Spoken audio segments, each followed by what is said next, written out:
Today's talk is going to be about social entrepreneurship, social innovation, impact investing. To those of you on this session, I am assuming that several of you would be familiar with this organization called TIE, T-I-E. It stands for the Indus Entrepreneurs. It has a chapter even in Ahmedabad. And TIE, I bring up TIE because Action for India has been very clearly been inspired by TIE. TIE is this global platform or global network for fostering entrepreneurship and mentoring entrepreneurs. It started off in Silicon Valley about more than 25 years ago by a group of successful Indian Americans. And now in these last 25 years, it's scaled to more than 16 countries and more than 60 chapters around the world. In fact, currently it's billed as the world's largest social entrepreneurship or largest entrepreneurship network. So the way I share about Action for India's work is in contrast to what TIE does. So TIE is this network for fostering entrepreneurship and mentoring entrepreneurs. And what TIE does for general entrepreneurs globally, Action for India does for social entrepreneurs in India. That's the connect. So it's a similar platform for fostering social innovation, social entrepreneurship, and mentoring of social entrepreneurs. So most people, they know about startups, they know about entrepreneurs, but the moment I use the phrase social entrepreneur, there's a little bit of confusion, there's a little bit of ambiguity. Most people's default assumption is that I must be talking about a not-for-profit NGO. Not always, not quite. And again, there's no right or wrong answer to this question, but and there are different solutions. We need some kind of a not-for-profit solution in certain contexts, and you need for-profit social enterprise solutions in other contexts. And there is no one definition, there's no global consensus for one definition for who is a social entrepreneur, what is a social enterprise. And different organizations use different definitions, but the definition that we use at Action for India for a social enterprise is any organization that's developing products, services that proactively, by intention, not as a byproduct, making things better for those in the underserved communities and attempting to do it at scale. So the bottom of the pyramid orientation and the ambition of scale are critical elements for what we consider to be social entrepreneurs or social enterprises. And these social enterprises can either be for-profit or not-for-profit. But again, at Action for India, we are disproportionately biased towards for-profit social enterprises. And these social enterprises typically emerge from what we refer to as the social benefit sectors. These are the usual suspects: education, healthcare, agriculture, livelihoods, fintech, clean tech. These are the 5 or 6 sectors from which most of the social entrepreneurs emerge from. And these are the sectors that we typically focus on. So Action for India, we launched more than 8 years ago in 2012. And through these, and our core mission at Action for India is how do you identify the high potential social entrepreneurs in these 6 sectors from around the country, and how do you connect them with resources to help scale the impact of the work. It could be connecting them with investors, with mentors, with technology resources, with government decision makers, with customers, and what have you. So over the years, we've launched a bunch of initiatives to help us fulfill the mission of the organization. And one of the first such initiatives that we launched is an annual forum. The annual forum is a conference where we assemble 100 leading social entrepreneurs from around the country and connect them with 100 influencers, as we call them: investors, donors, IAS officers, technology executives, policy analysts, essentially anyone who can play a role in scaling the impact of these 100 entrepreneurs. So it's a small invite-only event of about 200 participants, 100 social entrepreneurs, 100 influencers, and the whole theme of interactions at this annual forums is to get a better understanding of the challenges faced by these entrepreneurs to scale, and to look at what role in particular technology and government can play in helping them scale. We've organized 8 of these annual forums in the last 8 years. So we've done one each of the last 8 years. We've done this in Delhi. 5 of the 8 times we were in Delhi, 4 of them at IIT Delhi.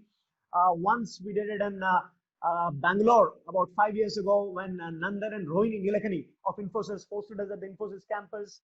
2 years ago we did in Mumbai when Nishit Desai, the international lawyer, hosted us at his retreat center in Alibag.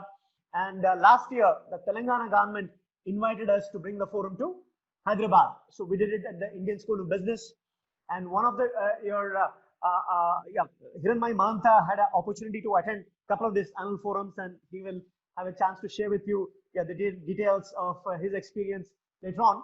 But this is something that, maybe for a future edition of the forum, we'd love to invite Mr. Nagarajan to be with us and to share his insights with the assembled delegates. We've been fortunate to attract some heavy hitters from business, technology, and government to these forums. So people of the stature of Mr. Amitabh Kant, who is the CEO of Niti Aayog, and one of the most influential bureaucrats in the Modi administration. He has spoken multiple times at the AFI Annual Forum. Mr. Sam Pitroda, who is a former advisor to the Indian Prime Minister Rajiv Gandhi, as well as Mr. Manmohan Singh, and is also the chairman of India's National Innovation Council before. He has been a big source of inspiration and guidance for Action for India, and he's been the honorary chairman of Action for India since inception. He's spoken at each of the last 8 forums. Mr. Deshpande, who's one of the most successful entrepreneurs in the history of entrepreneurship. A lot of you know about Bill Gates and Steve Jobs and Mark Zuckerberg, but very few people know about Deshpande. And Desh has the distinction of probably being, apart from Elon Musk, the only entrepreneur who started 4 technology companies in the US, took them all public, and each one of them went to north of $1 billion market cap. When one of his companies went public in the year 2000, Sycamore Networks, it was the most successful IPO in US history until that point, and it briefly made him the richest Indian on the planet, even beating Mukesh Ambani. So that's the stature of Desh. He's the co-brother of Narayan Murthy here of Infosys. He sits on the board of MIT, and when Mr. Obama became president, Desh was nominated as one of the 2 co-chairs for the Council on Innovation and Entrepreneurship. So that's the stature of Desh. That's the stature of some of the people associated with the AFI, and Deshpande and the Deshpande Foundation has been one of the single largest financial supporters of Action for India. So these are the kind of people that attend our forums, address the delegates, and share their insights. These are some pictures from the 2019 forum. You have Mr. Jayesh Ranjan, IAS, and one of the principal secretary for IT on the top left-hand side. And we had some bunch of women entrepreneurs on the top right-hand side. And then there was the Consulate General from the UK Embassy and the Consulate General from the US Embassy in Hyderabad in the bottom right picture. So these are, again, some examples of the kind of key stakeholders who come and speak at our forums. The second aspect of our work I want to share with you is about the work that we do with the Indian diaspora. So our only chapter outside of India is in the US. It's in Silicon Valley.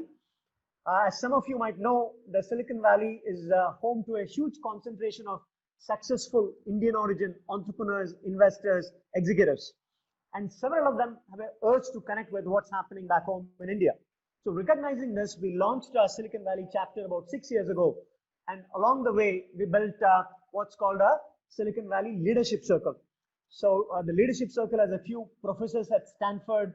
It has a few successful general entrepreneurs. It has a few prominent Sandal Road venture capitalists, and so on. And the whole mission of the Leadership Circle and the chapter, Silicon Valley chapter, is how do you connect the resources of Silicon Valley with the leading social entrepreneurs of India? And one specific initiative of the Silicon Valley Challenge is of the Silicon Valley chapter is something that we call the Silicon Valley Challenge. So every year when we do the annual forum, on the average we receive about 300 applications from social entrepreneurs around the country. We select 100 of them and invite them to the forum. And at the forum, we organize a business plan competition. We call it the Silicon Valley Challenge. And through a series of steps, we select 5 entrepreneurs from these 100. So these are truly among India's leading social entrepreneurs. These 5 entrepreneurs, we call them the Silicon Valley Challenge Fellows, and we fly them to Silicon Valley on an all-expense paid trip for a couple of weeks, and we facilitate interactions for them at places like Cisco, Twitter, Google, at universities like Berkeley, Santa Clara, Stanford, and as importantly, we organize private and public meetings with members of the Indian diaspora. So some of these entrepreneurs are able to raise money, some of them are able to identify mentors, some of them are able to sign technology partnerships, and so forth. Again, in the last several years, we organized about 4 of these treks. During the last trek, we met people of the stature of Ram Shriram, who's a founding board member at Google. We met with Mr. Kanwal Rekhi, who's a co-founder of TIE. We also extended the trek to the East Coast the last time, and we met with a gentleman by the name John Podesta. John Podesta is the former White House Chief of Staff for both the US Presidents Bill Clinton as well as Barack Obama. And the reason why we met with him was he has a strong interest in the energy sector and is pretty active in the India-US corridor. And when he came to know that that particular year, 3 of our 5 entrepreneurs were from the energy sector, he invited us to interact with his team at the Center for American Progress in Washington, D.C. So this gives you a flavor of the kind of people that you meet during the treks. And again, the Valley is considered the epicenter for technology innovation globally. People from around the world go to Silicon Valley to build companies that develop products and services that address global markets. And our hypothesis is that even a brief exposure to the Valley innovation ecosystem would enable our Silicon Valley Challenge Fellows, once they come back to India, to refine their business models or build more effective organizations. So these are some of our fellows from the 2018 Silicon Valley Challenge. There's ID, there's GUI Geeks from the education sector, Haq Darshak, which is doing some interesting work with government schemes and how to make them available in the at the bottom of the pyramid level. Lutel, interesting social enterprise in the sanitation space. And then in last year, in the 2019 forum, we identified 5 more fellows. A2P Energy is in the agri-tech enviro space based in Chandigarh, which is trying to do some interesting work in solving the Delhi pollution problem. Book My Buy is again in the livelihood sector based out of Mumbai. Donate Card is an innovative donations platform to collect donations in kind. Farm Again is a precision agriculture enterprise from Coimbatore. And finally, We Got Utility Solutions from Chennai and Bangalore, doing some interesting things in the energy conservation space. So one other initiative that I'd like to mention about, I had mentioned to you about Mr. Deshpande before. So he has something called the Deshpande Foundation in Hubli, Karnataka. And Mr. Deshpande is the pioneer for this model called the sandbox model of development. So it's primarily to improve the socio-economic conditions in Hubli and 4 surrounding districts in northwest Karnataka: Belgaum, Dharwad, Haveri, Gadak. So the Deshpande Foundation started this initiative about 10 years ago. And I have been visiting Hubli to get a better understanding of the sandbox model each of these last 10 years. And a lot of people ask, so what is this sandbox model? What is it different from other models of social development around the country? And 2 of the things that are often said about the sandbox model, one is that the sandbox model is not about solving problems. It's about creating problem solvers. It's about how do you get a deep understanding of a particular local problem, and how do you empower the locals. It's not somebody sitting in Silicon Valley or Washington, D.C. or Delhi and Bangalore telling people in rural India how to do that or what to do. It's how you develop a deep understanding and how do you empower the locals to figure out what problems that they want to solve and to serve as an ecosystem enabler or a catalyst in the development of solutions to those problems. That's one thing that's said about the sandbox model. The other thing that's said about the sandbox model, which is a favorite quotation of Deshpande, is that when you combine the executive excellence of a for-profit company with the compassion of a not-for-profit organization, that's when you can create magic with respect to scaling impact. So these are two aspects of the sandbox model, and it's a very successful model. And people like Mr. Ratan Tata, the Tata Trust, and lots of other individuals, organizations in India and the US have supported this. And Action for India was at the forefront of evangelizing the sandbox model. And thanks to our efforts, we have set up a bunch of new sandboxes in different parts of India. So there is a sandbox called the Kakatiya Sandbox in Nizamabad, Telangana in South India. There's a sandbox called the Eksot Sandbox in Varanasi, Uttar Pradesh in North India. And this has been another initiative that we had been involved with in the first 8 years of our existence. So the annual forum, the Silicon Valley chapter, the challenge, the trek, and the fellows, and then the sandbox network. These have been the three mainstays of our programming the first 8 years of our existence. And as a result of this work, we've had the good fortune of working with some really high quality entrepreneurs and playing a role in the scaling journey. Just to share with you a few examples. This is from the Fortune magazine. So as most of you would know, Fortune and Forbes, these are two business magazines initially published in the US. A few years ago, they came to India, and now we have India editions of these magazines. And these magazines, Fortune has a special edition called 40 Under 40. So this is from the year before, in 2018 summer. So the person on the cover is a AFI entrepreneur by the name Leo Mavelli. Leo is a Bangalore-based healthcare entrepreneur called Axio Biosolutions.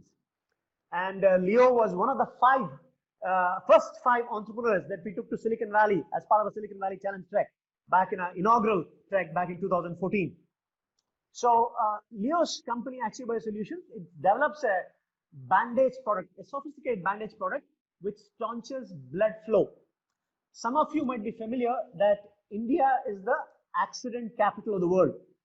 More people die of accidents in India than anywhere else, largely a consequence of the huge population that we have, but also all the traffic chaos that goes on in our roads. And people die in accidents because they literally bleed to death. And so Leo's product, in such context, it reduces the blood flow and reduces mortalities in accidents. So that's the story of Leo Mavelli, and he was on the cover of the magazine. In the same issue, 5 of the 40 Under 40 are AFI alums. There's Prerna Mukherjee from Outline India, Keto. You must be seeing a lot of their ads these days in online content. Yeah, he was a 2014 fellow. Crop Connect, Puneet Jajaria, a 2014 fellow, and Prakalpa Shankar, founder of Social Corps, another 2014 fellow. So 5 of the 40 Under 40 in 2018 were AFI alums. And what makes this special for us is this list of 40 Under 40 is not a list of 40 social entrepreneurs of India. It is not even a list of 40 general entrepreneurs of India. It's a broad list of 40 distinguished youth below 40 years of age of India. So within that broad pan-India list, to have 5 social entrepreneurs from one organization is one data point for you. I mean, the remaining 35 are true entrepreneurship icons of India. The remaining 35 include people like Bhavish Agarwal of Ola Cabs, Sachin and Billy Bansal of Flipkart, and so forth. So that's the Fortune story. And then Forbes is another similar business magazine. It has an India edition, it has an Asia edition. So 2 months ago, in April 2020, it came out with this list of Forbes Asia 30 Under 30. And in this latest list, 4 of the entrepreneurs are from AFI.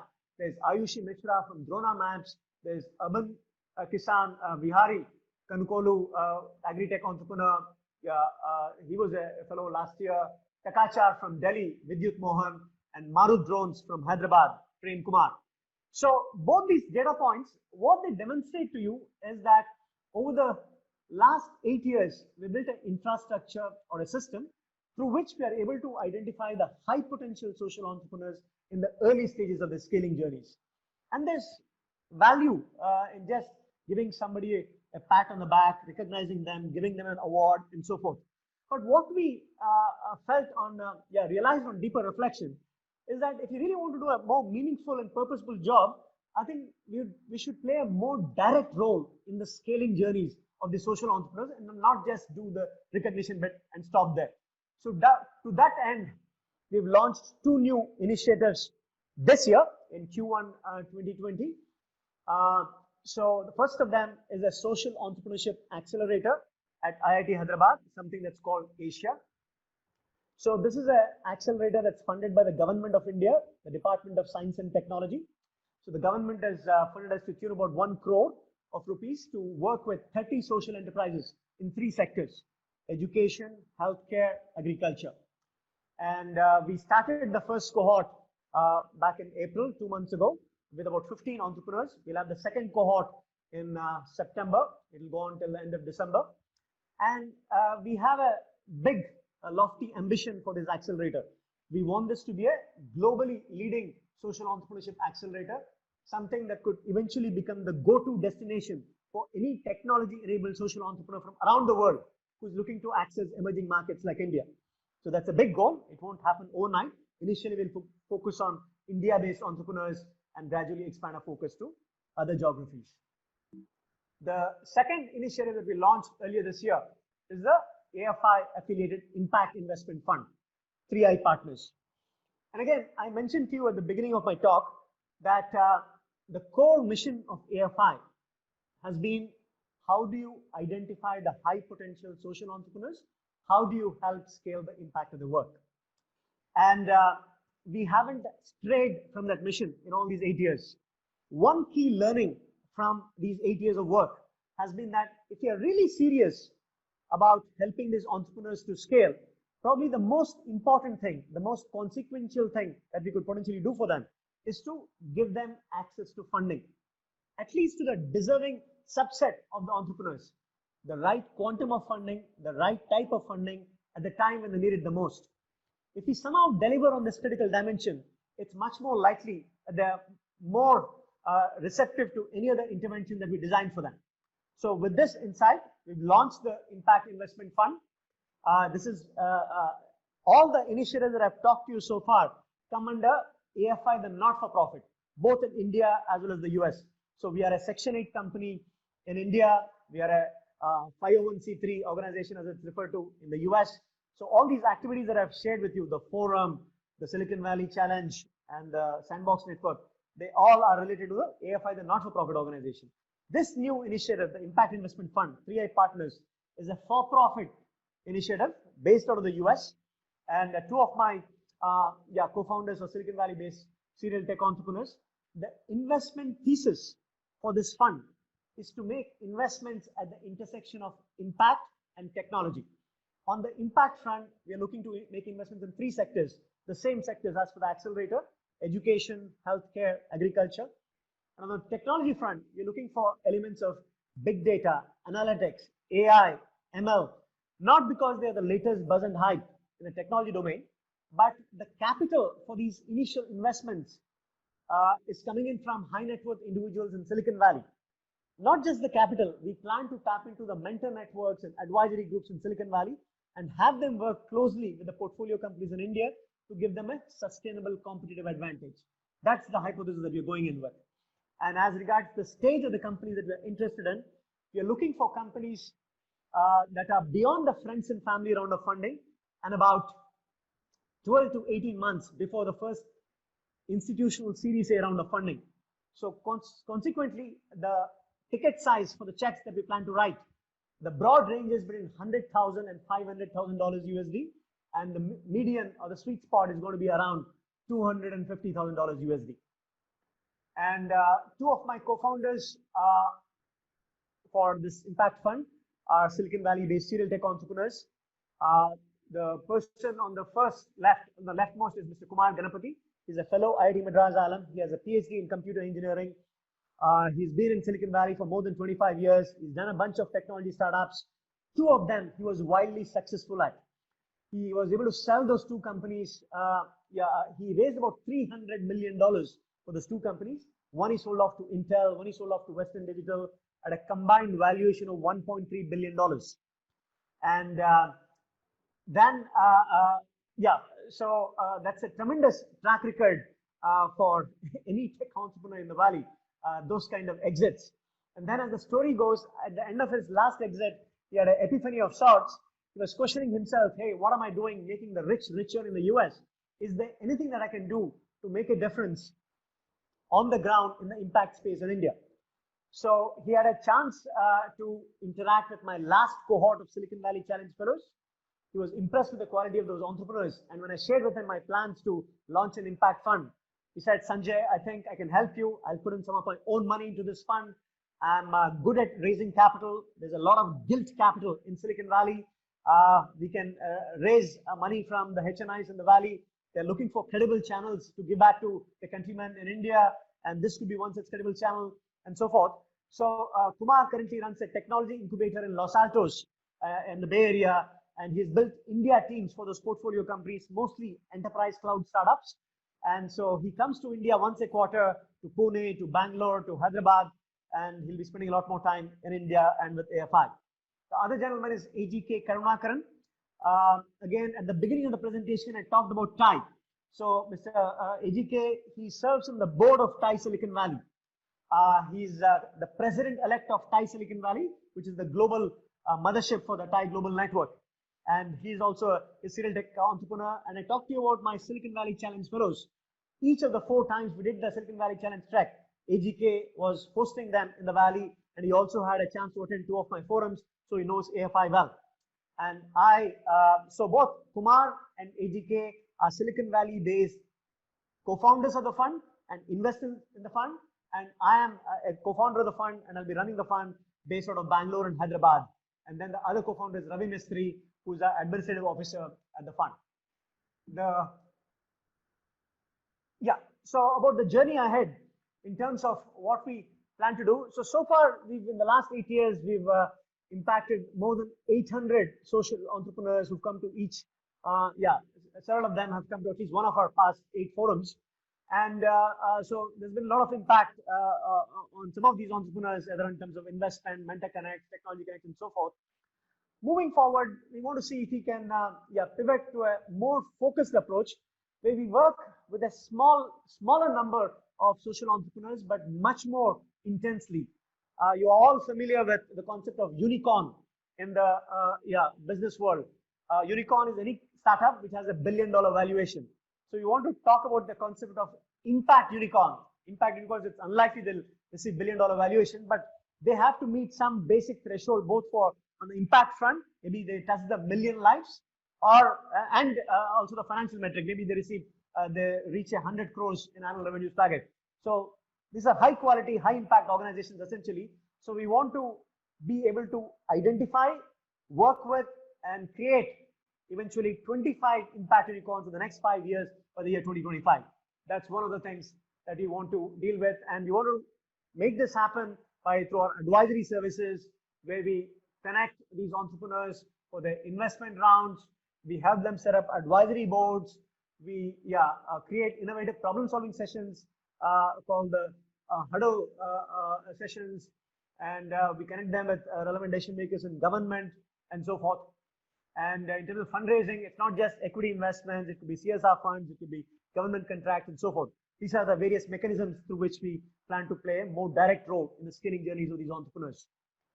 And obviously, you're all aware of the terrible corona crisis that we're all living through. And it's been really difficult and challenging for people in Gujarat and in Ahmedabad in dealing with this pandemic. And we have some of our social entrepreneurs have pivoted to play a role in solving this corona crisis. So Lalton is a AFI 2017 Silicon Valley Challenge Fellow. He has had an e-commerce platform to help rural artisans and craftsmen to sell their products. But now in the current pandemic, he is repurposed his supply chain, and he is using it to distribute PPE equipment, face masks, and so forth. His team has already helped sell more than 125,000 face masks, and he's been working with more than 1,800 artisans and craftsmen throughout the country. That's Lalton. Ecosystem is a social enterprise based out of Pune. It was one of our he was one of our fellows. Dev Gupta was one of our fellows back in 2014, and he's developed some is traditionally been in the cold chain storage area. So as again, several of you know, almost 35 to 40% of all the fruits and vegetables grown in India, they get rotten and they get thrown away because of a lack of a robust cold chain storage solution. So he had traditionally developed some products to address that problem. And now in the Corona crisis, he has customized his cold chain storage products in the to be more relevant for the distribution and delivery of these vaccine products. As you know, several companies around the world, in the US, in the Europe, in the UK, have been developing these vaccine products. But it's not just inventing the vaccine, but as important a problem is in terms of how are you going to distribute the vaccine and enable this last mile delivery, and most of them have to be preserved or distributed in a particular manner, maintaining particular temperature levels. So his solution is impacting the potential vaccine distribution. And then I talked to you about Drona Maps. Ayushi Mishra, she's a fellow from last year, and she's developed some very relevant dashboards. Some of you might be familiar with Johns Hopkins University in the US, had developed this digital data dashboards for policymakers in various states of the US and around the world. So Ayushi at Drona Maps is doing similar things for various states in India, including the government of Punjab. So that's Ayushi Mishra. And similarly, there are organizations in drones. Hagdashar does some things with the COVID-19. The government has launched several schemes. This organization is making these schemes more relevant and more accessible, making the people more aware of these government schemes. And finally, iCure is a healthcare tech startup. Sujay Santra is an entrepreneur. He's based out of Bangalore. And one thing that's happened because of this Corona crisis is all the attention has gone only to the Corona positive patients. And patients with other difficulties, be it diabetes, hypertension, or what have you, they are not getting any attention. And there are many more fatalities of these non-Corona diseases than the main Corona disease. So what iCure does is it enables rural healthcare through telemedicine and so forth. So through these telemedicine options, it's enabling medical attention to patients who are not Corona positive, but yet dealing with very critical health conditions. So that's iCure. So these are some examples of the entrepreneurs from the AFI network who are contributing to the current Corona crisis. And the last slide, the last element of my presentation is what can AFI offer to the Gujarat ecosystem. So again, from the presentation, I hope you got a good sense of all the different initiatives that we've worked on for the last 8 years. And we've worked on with the leading social entrepreneurs of the country, and we've helped them with investments, with mentor connects, with government connects, with technology connects. And most of the attendees in this session, I'm assuming, are from the university setup, are recent alums, and to some of the relevant entrepreneurs who are looking to connect to Silicon Valley or connect on the funding dimension or the mentorship dimension, I'm happy to follow up with Hiranmay Mahanta and Mr. Nagarajan and see even a subset of you could leverage the networks, the deep networks in India and the US and elsewhere. And we'd be happy to offer those supports to the entrepreneurs from this session. Thank you. That's all I have from my side, and I'm open to questions. Hiranmay, over to you. Wonderful. I think Sanjay, you got a lot of insight. So one quick question, probably I can take from the chat box is: would you like to highlight about some startups who are into agriculture, who have done wonderful work? Would you like to share one or two use cases about them? Sure.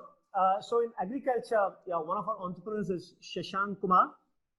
Shashank Kumar is the founder and CEO of this organization called DHeart. It's also called Green Ag Revolution. He was one of the 5 entrepreneurs that we took to Silicon Valley back in 2016. He's an IIT Delhi alumnus, and he's developed this wonderful organization which works with marginal farmers in the states of Jharkhand, UP, Bihar, now Rajasthan. And he's basically developed a technology platform called the DHeart, through which he's able to provide customized crop advisory services to these farmers and also provide market linkages to these farmers. So in the last year, he has raised about 30 crores of equity money initially, and then 20 crores of debt.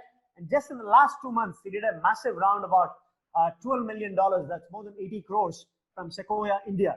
So he's one of the star entrepreneurs from the agri-tech space. Similarly, we have an organization called Stellabs from Bangalore. Ranjit Mukundan, who was one of our early agri-tech entrepreneurs who came to a forum in 2012. What Stellabs does is digitizes the dairy supply chain. And yeah, in the 8 years since he's been with AFI, he's raised more than 120 crores of venture funding, and is looking to raise a big round of another $20 million in the next couple of months. His annual revenues are more than 65 crores and is built, I think, close to 500 employee organization. And this is another example. So those are two of our star entrepreneurs from the AFI network in the agriculture space. Wonderful. You also shared about these drone-based startups who have recently worked fantastic in the COVID crisis. Would you like to share one or two use cases? Yeah. So I gave the list of about 6 organizations that I mentioned there. I talked to you about Lal10, which is making the space masks. I talked to you about Drona Maps, which is creating this digital data dashboard for the government of Punjab. I talked to you about iCure, Sujay Santra in the healthcare space, who is using telemedicine approaches to bestow medical attention on non-COVID related patients. These are some examples of entrepreneurs dealing with the corona crisis currently. One university vice chancellor seems to be asking on Facebook how universities can promote social innovations and entrepreneurs. Wonderful. This is actually a very important question, and I strongly believe that if the students, be it engineering students or be it other stream students, if they get exposed to social entrepreneurship, if they get exposed to the problems of the country, their learning would be much more motivated and much more at a faster pace. Again, India is a country of lots of problems. You go out on the road, you'll be hit with problems left and right. 1/3 of the country is below the poverty line. 2/3 of the country is below $4 a day. Half the country doesn't have access to sanitation, clean drinking water, electricity. So if we think in terms of just incremental approaches, it will lead to incremental solutions. There are various stakeholders, various members of the ecosystem who are trying to do different things. The government is very clearly doing lots of things to solve these problems, but it has limited resources. The corporates are trying to do some things through corporate social responsibility funds, but again, their primary mission is maximization of profits. The civil society, again, lots of NGOs, they've been around for several decades now, and they have impact. But it is the reason why some of us decide to start AFI and putting so much of energy and attention into this is we really believe the young, energetic social entrepreneurs, it is they with their innovative mindsets, innovative approaches, their limitless energy, it is they have the highest probability of making a dent with some of these big problems. And if the university, starting from the vice chancellor downwards, if they adopt this approach of exposing their students to what are these problems, what are the approaches of some of the leading social entrepreneurs, do internships with some of the social enterprises, I think it will benefit not only in some of them becoming social entrepreneurs, that will be well and good, but even in terms of whatever pathway that they choose to follow, it will make their learning more motivated and at a faster pace. Wonderful. In fact, what Sanjay can do is we can curate the internship application of those people, and we can float around all your social entrepreneurs. What kind of interns they need, even if remote interns, and at least few hundred from Gujarat can work with you, so that the startups can really get a good exposure. And this is what Nagarjan sir has been emphasizing a lot. And one of the idea this year we have is to at least expose to 1,000 people to work with social entrepreneurs from different universities and get an exposure. And this is something, a very low-hanging fruit. We can easily start with the social entrepreneurs and the students. Nagarjan sir, would you like to comment something? Yeah, Hiranmay, I think one of the priority areas that we will need to do is starting up is one thing. Even working for a startup, especially a social innovation startup, I think it would be a very transformative experience for the students who are with us. So we let us promote it, and working for startup is also as good as doing a startup on your own, because it prepares you further because of the experience and knowledge one would gain. So I would rather recommend that everyone should go whenever they get a chance, they should work for a startup. I think that will transform their thinking and their personality and gear them towards starting up on their own. Wonderful, sir. Sanjay, one question that I see in the chat box on Facebook Live is you told about this amazing story of social entrepreneurs. Yeah. Many are saying they didn't have idea about these people. They Okay. are asking, are these stories documented, their videos or something which the teachers can show to the students to inspire them? Sure. So, in fact, we have documented the top 10 social entrepreneurs from each of the last 6 years at least. And I can share that link with you, which can be shared much more widely with the professors. And so there's a brief link to the organization's website. There's a picture of the entrepreneur. There's a brief description of the problem that they tried to solve and the impact that they had. That can be shared with you, and you can share it with the professors at the various colleges. Wonderful, wonderful. Sanjay, so one question that is, you also mentioned about impact fund, and one question I can see here is, so somebody is asking, what is the broad difference between a venture capital fund and an impact fund, and how being an impact fund you also want to benefit both the startups and the fund itself? Okay. So, good question. Normally in a general venture fund, the most important thing, or the only thing that matters is how much of financial return you can make in the investment. There's the risk, there's the reward. That's all that matters in a general fund. When you talk of an impact fund, a new element is added into the equation. So it's not just about risk and reward, it's also about impact. So there's value given not just to financial returns, but also to social impact. So social impact meaning how many new jobs are created, what is the increase in the income levels for this underserved community members, what is the reduction in healthcare vulnerability, and so forth. So the critical difference between an impact fund and a general fund, impact fund cares about social impact, whereas general fund only cares about financial returns. Wonderful. So this impact fund that you are trying to create, what would be the ticket size, or what are the kind of average funds pockets that an entrepreneur can expect from this fund?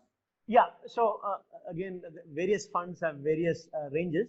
The range that we are considering for the 3I partners, which is the AFI Affiliate Impact Investment Fund, we focus on early stage social enterprises in 3 sectors: education, healthcare, agriculture. And the ticket sizes for these funds, for the investment that we plan to make, the broad range is $100,000 to $500,000. That's about, I think, 70-80 lakhs to 5,000 is about 3.5 crores. But the sweet spot would be around $250,000. That's about, I think, 1.5 crores, if I'm not mistaken. Wonderful. One question I will take. You talked about this connecting Indian diaspora from Silicon Valley and guiding startups in India. So I think this COVID has now broken more barriers because of digital connectivity and everything else.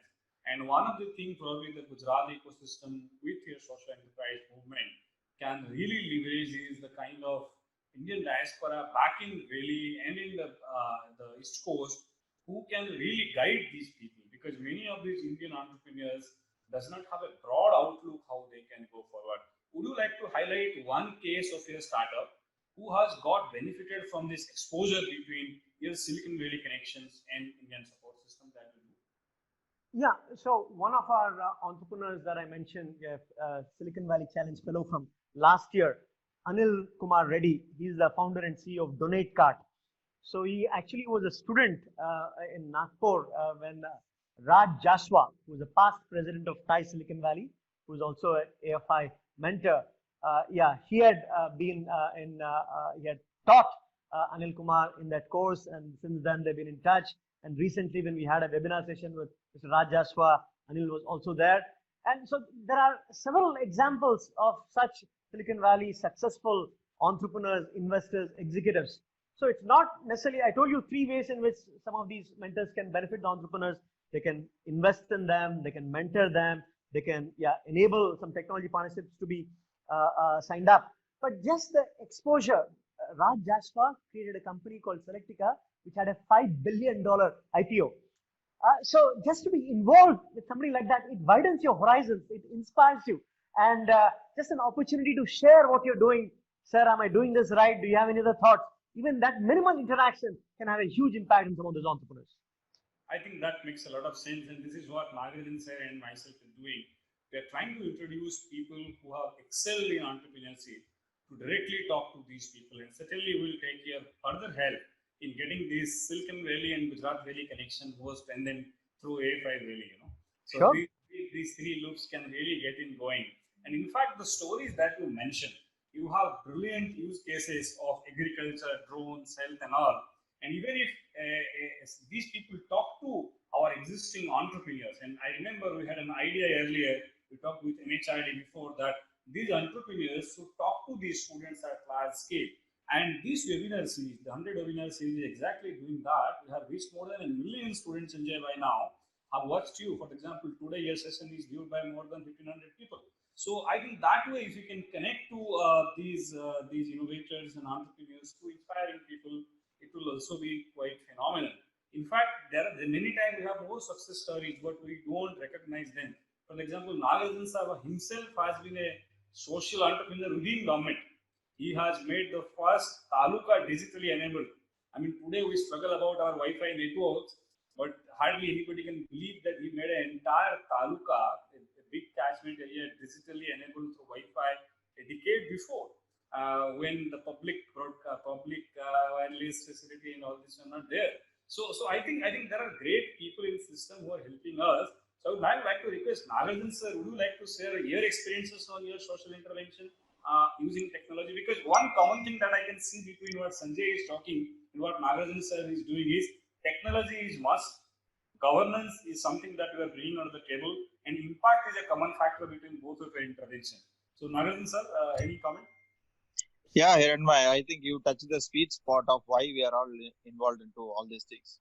I fundamentally believe that entrepreneurship is about making a difference, and it's not about running a business. It's about making a difference. You can choose a business, you can choose a to run an NGO, or you can even become a government servant, and still you can choose to make a difference. So entrepreneurial thinking means trying to find a problem and then solving it.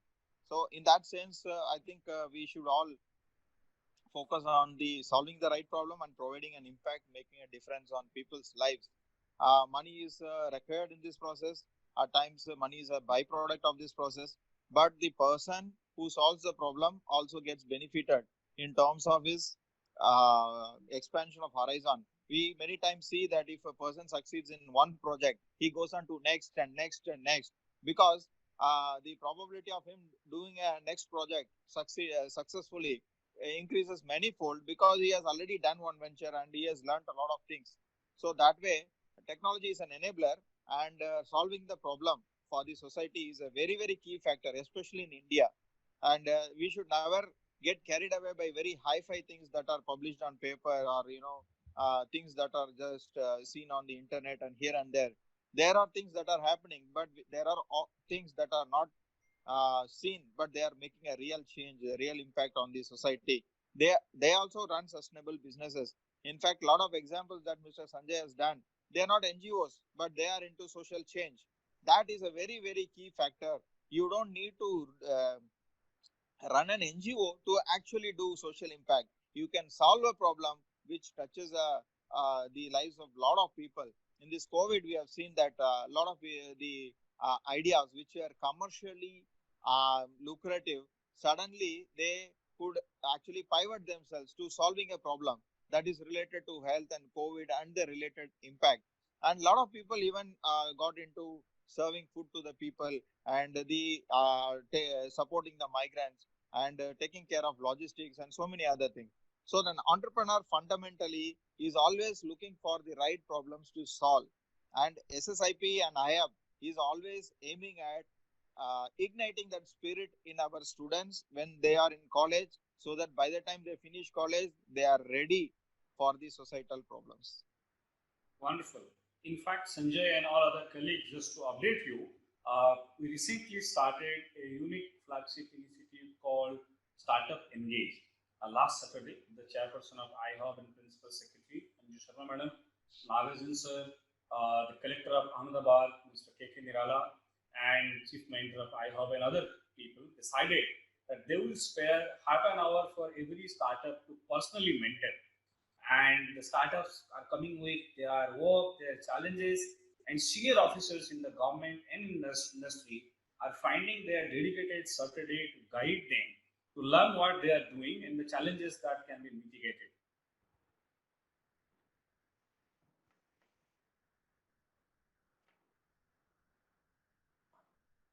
Open interfaces are between an entrepreneur and the support provider is minimized. And probably this way, I mean, you have been talking since long, and we can create a bridge between social entrepreneurs, the public systems, and even the private sector catalysts, the technology enablers, the levers who can take things here and there.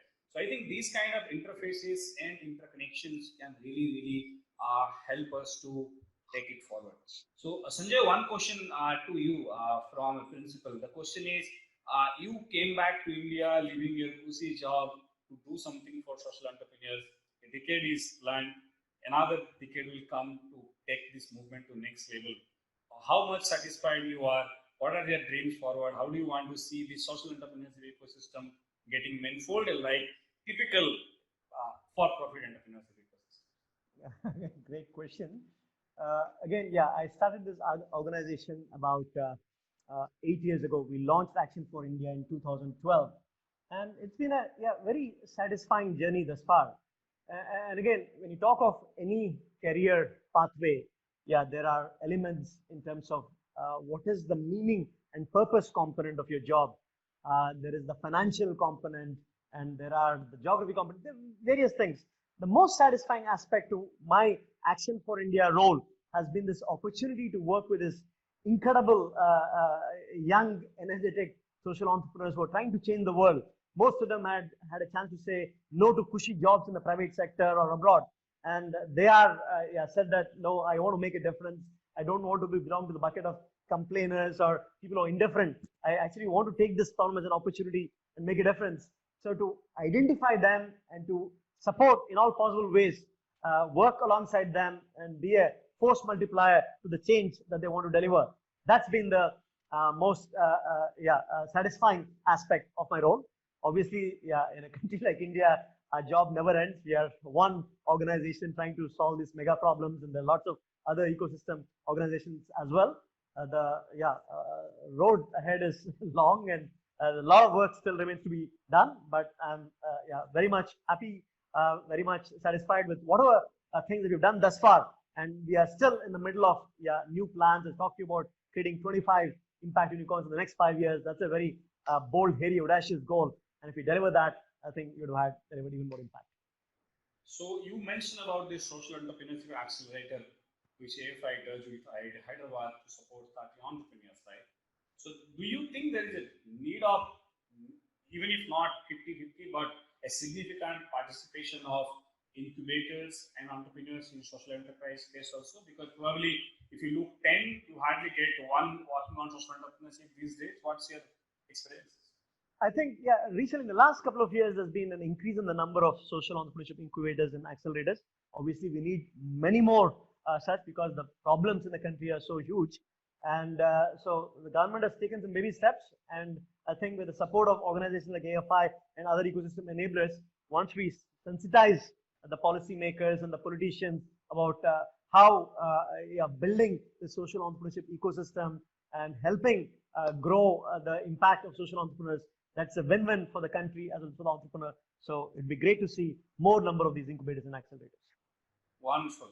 Coming back to my last two questions, recently you mentioned about you also created an interface between social entrepreneurs and progressive politicians working together to involve these entrepreneurs at the grassroots level at their constituencies, demonstrate impact, and hence influencing public policy at large for transforming India's policy paradigm and also creating impact. Would you like to share some use cases? Sure. Again, when you talk of leveraging social impact, there are several factors that people can look at. The first factor most people look at is funding. If you have funding, we will scale up. That's one thing people say. People talk about technology. how there's got to be some element of technology in the operating business model of the organization to enable scale to happen. But I also sincerely believe that government is a powerful lever for achieving social impact. Generally, in the mainstream media, you keep hearing these stories about corruption or red tapeism or bureaucracy when you talk about government. But those are not the only things. And even if there's an element of truth to those two things, that doesn't mean that you keep them at a distance and you shun them. Because the government is such a powerful distribution channel for products and services in the social sector. You cannot achieve any kind of significant scale by ignoring the government. So that's why we advise our entrepreneurs that whatever challenges you might face, you still need to proactively figure out points of intersection with the government and figure out how you can work with the government. And we've been blessed to have some influential political leaders who've been advising us. There is Mr. Rajiv Gowda, who is a Rajya Sabha member from Karnataka, who's been a member of our advisory board from our early years and has spoken at each of our last 5 AFI forums. A couple of years ago, we had a panel with members of parliament from various parties, Mr.